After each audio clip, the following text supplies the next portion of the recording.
along with some of the oopsie offenders, but the IRS promptly hired 200 of them back, even the ones who had falsified government documents to willfully avoid paying taxes. That's your hard money at work there. And those were your headline news this morning. God love you. Oh, thanks. Thank you, Rudy Carlos, for keeping us up to date. Joining us now via Zoom chat is our good friend, Davis Younts, YountsLaw.com. There's been an ongoing battle here to help ensure that men and women who serve our country and our Department of Defense have their constitutional rights. But they've been, I would say, trampled upon now, going back to 2020 with this COVID vaccine mandate. And there's been a big break in the case. And Davis, good morning to you. Thank you for your time today. Hey, good morning. Thanks for having me on. Yeah, praise be to God. We're grateful to you for being here. So you sent me a memo, and I'm reading this, and it's just like, yeah, well, we don't care. We're going to do what we're going to do. Tell us, what's the deal? What is the deal here? Why is this a big deal? Yeah, so what happened is this week we got a copy through a whistleblower of a memorandum sent in June from the Department of Defense IG's office. So that's the watchdog for all of the Department of Defense. They sent a memo in June to the Secretary of Defense saying, look, we've done an audit. We knew the audit was ongoing, but we couldn't get any of the documents from it. But a whistleblower got this to us. And based on the audit they did, they said, look, we have evidence now that shows the Department of Defense, all of the services are not doing an individualized review as required by the Constitution, the Religious Freedom Restoration Act, and DOD regulations of each religious accommodation package. The evidence shows they were not doing that. What's interesting about this memo, part of the reason I wanted as many people as possible to see it is not only is that huge, not only is the fact that this IG investigation revealed they weren't following the Constitution, weren't following the law, but the Department of Defense sat on it. The Secretary of Defense's office sat on this since June. This memo from the Secretary of Defense is dated the 2nd of September. That means they sat on it for 3 months while many of my clients and others are facing discharge over this. So not only is it a big deal that they found they were violating the law, it's also a big deal that they sat on it for 3 months while everything else is going on. So it's huge news. It reveals things we knew to be true about the process, but it's just fascinating that it's finally come out. I'm seeing, like, is there two memos here? One from September the 2nd and the other one from June. So the one from September, that first paragraph there, it says mandatory vaccination against coronavirus disease 2019 is necessary to protect the force and ensure its readiness to defend the American people. Uniform standards must be applied to all requests for medical or administrative exemption in a manner consistent with the law and DOD policy, including DOD instruction. Now, the reason why I bring this up is because it seems to me that this is their get-out-of-jail-free card. They're like, yeah, well, our response is everybody's got to be treated equal, and we're just going to move on.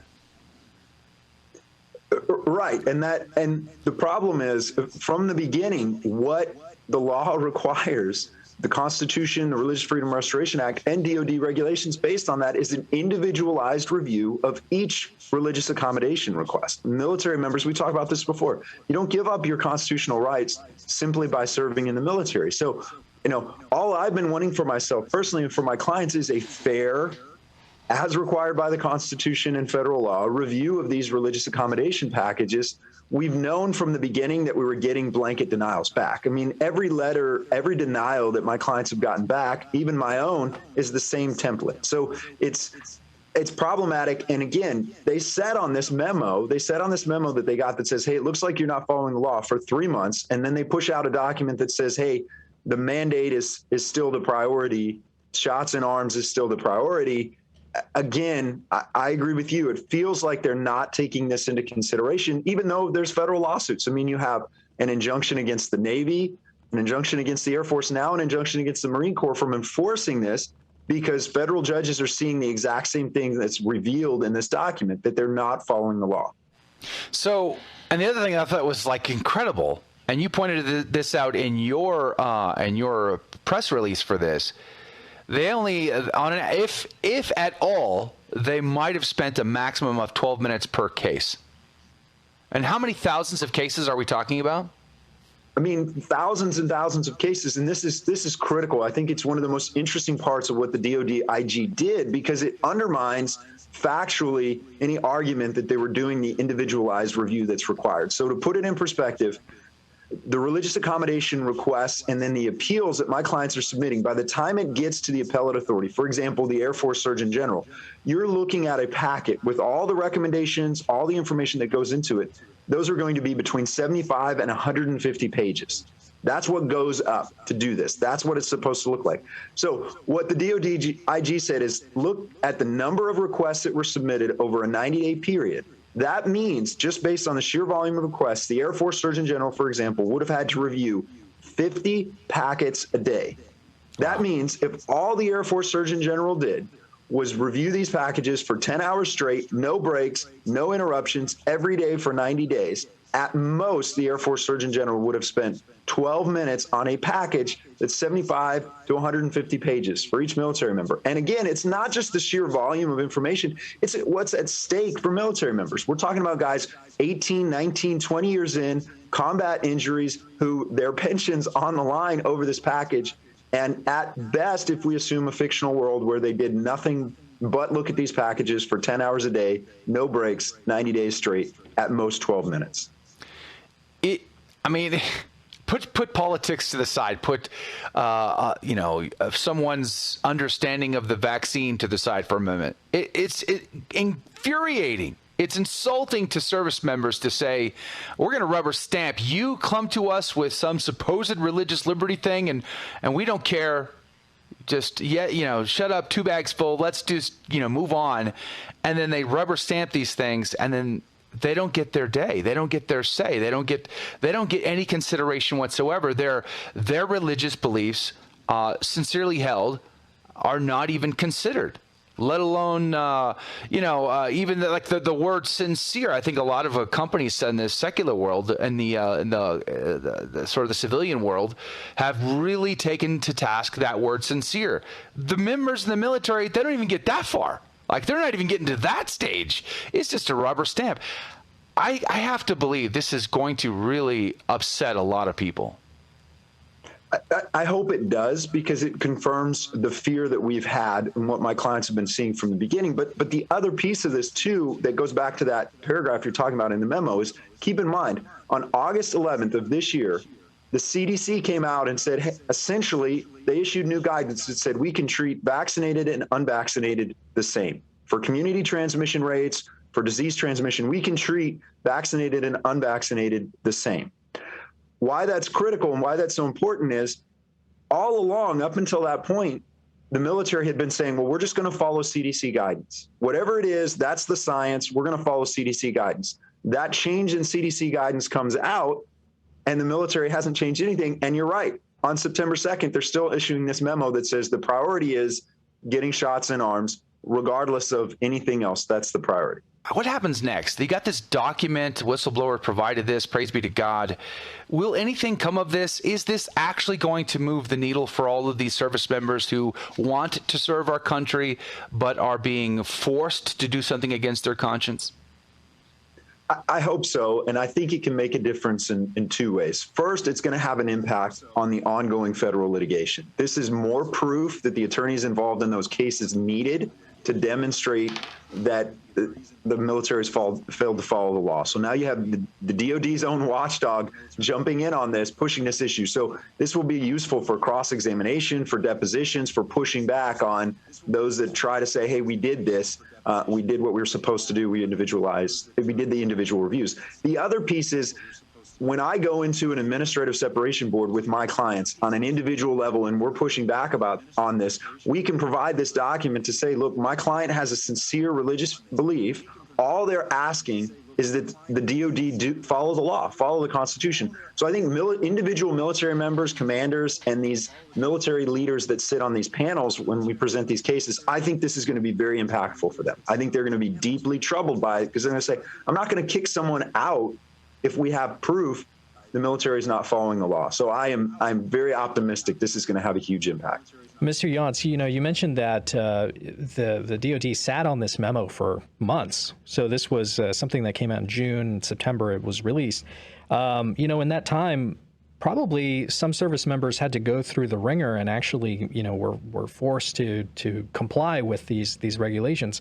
Do they have any sort of case now to go back and say, look, we got strong-armed into doing this? Are any of those things going to be redone, retrialed? What do you think?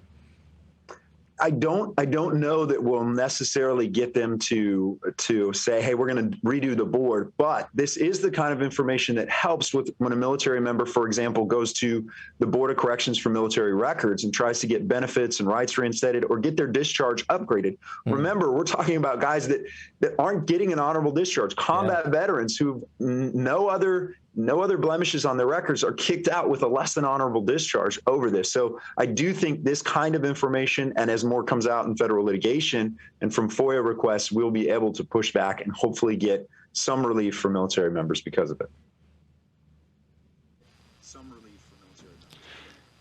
Will there be, could a member who's been discharged under other than honorable, could they get some financial benefit out of this? Could they sue the federal government for some relief for what's happened to them? So it's really hard for a military member to sue the federal government. The federal government gives itself sovereign immunity when it comes to the military, but there are some changes in the case law that it's coming. So some of that may come through legislation. There's hope that Congress will continue to support legislation that would make military members whole. But under the Religious Freedom Restoration Act, there is a way to hold individual government actors individually financially responsible. So part of the push will be to get military members made whole. So there is hope. And again, bad faith is key under the Religious Freedom Restoration Act. So proof like this DOD memo that there's apparent bad faith is very helpful. Do you see a class action lawsuit in that regard? Absolutely. That's what we see going on. And again, there's an injunction in place that protects everyone in the Air Force, Marine Corps, and the Navy that have filed a religious accommodation request. We're hoping to get one for the Army and the Coast Guard as well. So that will help. But again, 3 months have gone by where some of my clients and others have been kicked out or pushed to the very brink while this was sat on and this was hidden from the American public.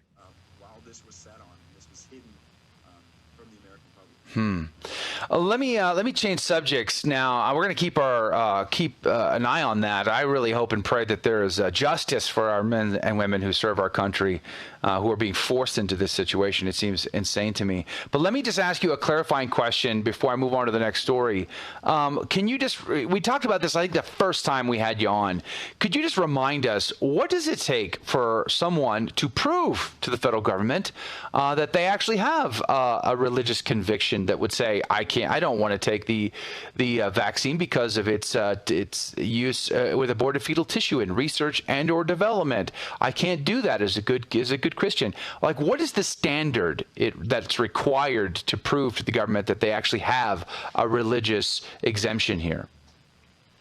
So DOD instructions, the law makes it clear that the default position is if you assert a religious belief, really the default position is we're going to believe that.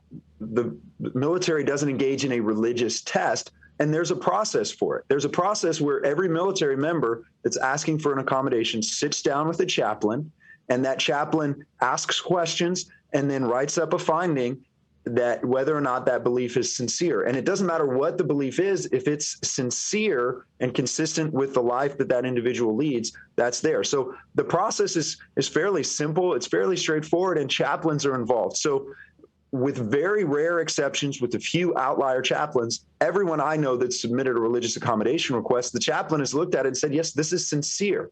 And we talked about this early on. There were efforts, especially by the Coast Guard, to manipulate people into making political comments so it wouldn't seem like religious faith and they could deny it on that basis. But we were able to get that out. You helped with that. Your show helped get that information out. Coast Guard had to change its process. But again, that's not really the issue. These are all beliefs that are sincere, and chaplains are finding that's consistent across the board. Yeah, amen. I want to ask you about another story I saw this week about sexual assault cases up in the military. I having served in the Marine Corps, I remember actually receiving briefings, being in large groups of briefings to talk about this issue. In the Marine Corps, it was a big problem. Spousal abuse was bad, sexual assault cases were bad. I don't remember the stats in those days. This was in the 90s, but nonetheless, I found it shocking even then. And I was a little pagan heathen in those days. So today I saw, or just yesterday, I think I saw this report, like 35,000 cases over the past year and a half or something like that in the military. The worst offender, surprisingly to me, was the Army, and the least was the Marine Corps, maybe just because based on size, Marine Corps being the smallest of those. But 13% increase, I think, was the number in the last year and a half of sexual assault cases in the military. Is this, to me, that seems rather shocking and crazy, but maybe you can give us some greater insight. Yeah, I think the numbers themselves, like any other statistics, we have to be careful how far we go. I do think there's a consistent move to broaden the definitions of what falls into a sexual assault. So we have to be careful. There are situations, I've defended military members who were on trial for sexual assault because they gave someone a pat on the butt that was the equivalent of a good game pat, right? Like male on male sexual assault. I tried a case like that at Fort Riley, believe it or not, but that was defined as a sexual assault. So some of this is a definition issue because it relates to funding. But to be controversial, and I'll be controversial because of my faith. Listen, part of this is a foundational sin problem that the military is not addressing. In the military, a conservative Orthodox Catholic chaplain or a conservative Orthodox Protestant chaplain, they're not welcome anymore. Chaplains are discouraged from praying in Jesus' name. And so we have a moral problem in our military that has not changed, but we're not even addressing the sin problem anymore. And our policies in the military are drifting away from any sort of moral truth, moral foundation into relativism, into hedonism, into humanism, all of those things. So that's controversial to say, but what would we expect? What would we expect if we're not acknowledging sin as sin? There's no biblical foundation. If there's no core truth anymore, what do we expect is going to happen on our military?